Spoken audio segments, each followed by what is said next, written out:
Many of you have seen people of Indian origin in your country. How do you perceive them? And how do you perceive India? Many of you think of India as a country of poverty, slums, dirt, rapes, and caste system. And many of you got introduced to India through the famous movie Slumdog Millionaire. And then there are some of you who know India for its Bollywood and yoga. Well, it is not entirely your fault that you think this way, and there is no doubt that India does have its imperfections, but India is definitely not what we are shown in our countries. Like many of you, I was also a victim of the mainstream media in my country until I ended up living in India and started to keenly observe this country. And of course, to understand India and its mechanism, one really needs to have fine-tuned senses. Next time you see Indians in your country, remember that their country is being transformed into something like this. However, you are mostly shown only that. And of course, many of you were never told that for many years India has been one of the fastest growing major economies of the world. Are you worried that Indians are stealing your jobs in your countries? No, you are not fully informed. Perhaps you do not know that Indians are also providing thousands of jobs in your country, and they are doing it in different parts of the world. There are more than 800 Indian companies in the UK, which employ around 110,000 people. In the USA, Indians-owned firms employ more than 600,000 employees. Have you noticed that when the media in the West talks about rapes in India, they rarely talk about the rape rate statistics, and probably it is because India is nowhere close to the Western countries in rape rate.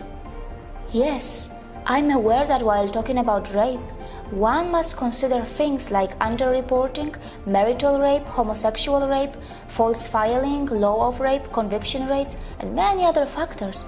And that is why I sincerely recommend you to dig a bit deep into this and analyze where your own country stands before you become a victim of the mainstream or fake stream media.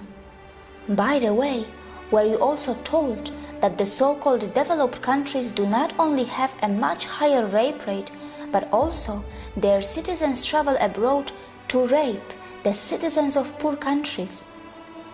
Europe, North America, Australia, New Zealand are some of the main sources of international child sex tourists who perform sex crimes in other countries. Were you also told that many Western women travel abroad to enjoy female sex tourism? And it is difficult to believe that the boys who are hired by these rich women are in some cases not underage. India has always been a multicultural society, and yes, in one way or another, discrimination may exist in India too.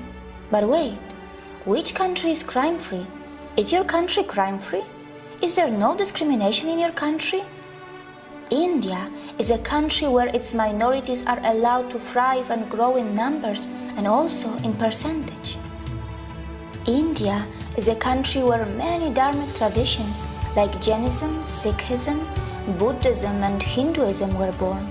And the people of India have even accommodated the ideologies and religions that did not originate from their own land.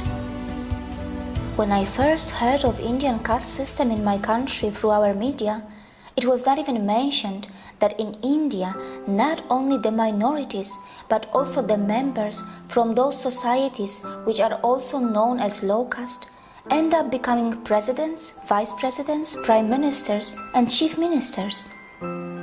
Has the media in your country told you about this when they talked about Indian caste system to you? Has the media in your country also mentioned that India has already had a female president and a female prime minister?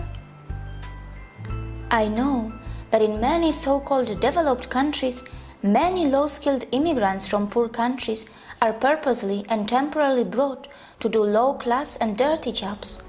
These poor people are kept in substandard conditions, and after the job is finished, they are sent back to their own countries. The developed countries make the most of their strong currencies and their own citizens shy away from doing small jobs. Well, these developed countries are so smart that they perform oppression on the humans that they import, and then later, very cleverly they dispose them. Can we call it exploitation too? Indians are extremely self-critical and they are genuinely concerned about their problems. They do have the intentions to fix their problems, and they do not shy away from talking loud against their democratically chosen governments. But you must remember that when Indians talk loud about their problems, it does not mean that they want to replace India for anything else. And it must be pointed out that Indian media has not really started ridiculing the Western countries yet, even though many Western countries love to present themselves as some kind of role models. These Western countries continue to forget that they can also easily be ridiculed for their wealth inequality, crimes, intolerance, rapes, poverty, and even hunger. Perhaps Indians are more interested in self-correction than ridiculing others. For sure, Indians know very well that tragedy is not a competition.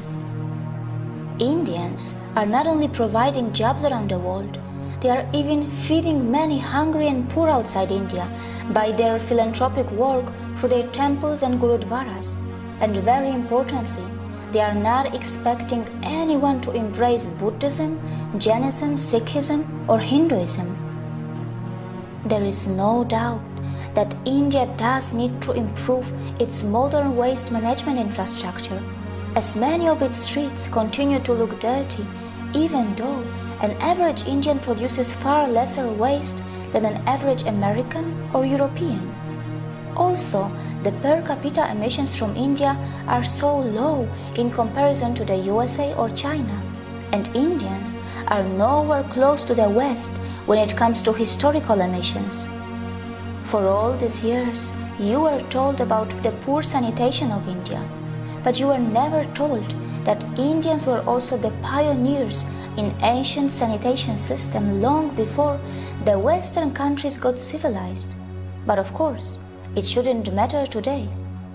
Even after 70 years of its independence, India is still not open defecation free. The government of India is running some massive scheme to build millions of toilets, and only time will tell if that is going to be enough or not. Not many people know that when it comes to defecation, some citizens in the Western countries have a strange addiction, or rather a disorder, and this is where a potential exchange can take place between India and the West. India can bring the latest sanitation system techniques from the West, and the West can benefit from the authentic yoga from India that can help those Western citizens who are suffering from such disorders or addictions.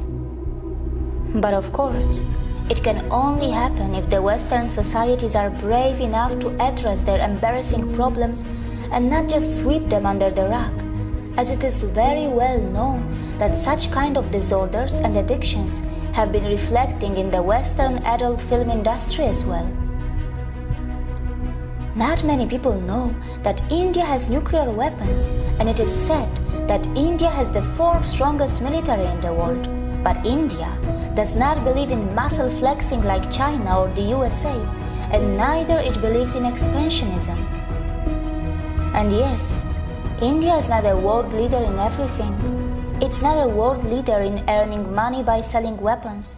It stands nowhere when it comes to earning money by selling crude oil. However, its space agency ISRO does earn money by sending satellites in space for a very cheap price, fulfilling the satellite dreams of poor countries, and also by helping the advanced countries which want to save money. India is not a leader in the porn industry, and neither it is a top destination for sex tourism. Mostly, Indians are just very simple and kind-hearted people, and only some of them know that their land was the richest in the world for thousands of years, and it was gradually pushed into poverty as it was exploited, looted, and colonized by its invaders and colonizers. And these unfortunate victims who have just tasted their independence after centuries of oppression and atrocities are finally rebuilding their country in an extremely democratic environment that may slow down things a bit for them, but at least their system attempts to involve everyone in the rebuilding of their nation. The good news is that India's rise is unlikely to cause any country a demographic trouble, as India's dharmic institutions are not interested to convert you from your religions. Not just that, we are not really going to face any brown supremacy, even though Indians themselves come in all skin colors and features. It is also highly unlikely that Indians will hate you, even though many of you may have developed prejudices against them because of the mainstream media houses, which for some special reasons are overplaying and sensationalizing their problems. Indians are gentle, accommodating, compassionate, hospitable, and yes, they do not have a fake smile.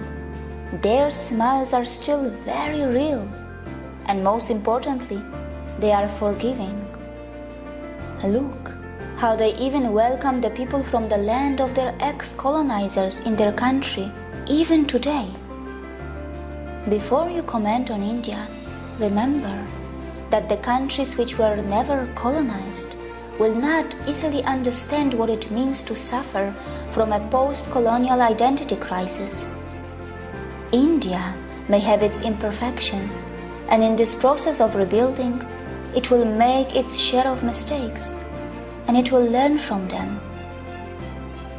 Perhaps we also need to learn how to build a relation with Indians on equal terms, with mutual respect, without feeling superior or inferior, while focusing a bit more on ourselves to address our own embarrassing problems.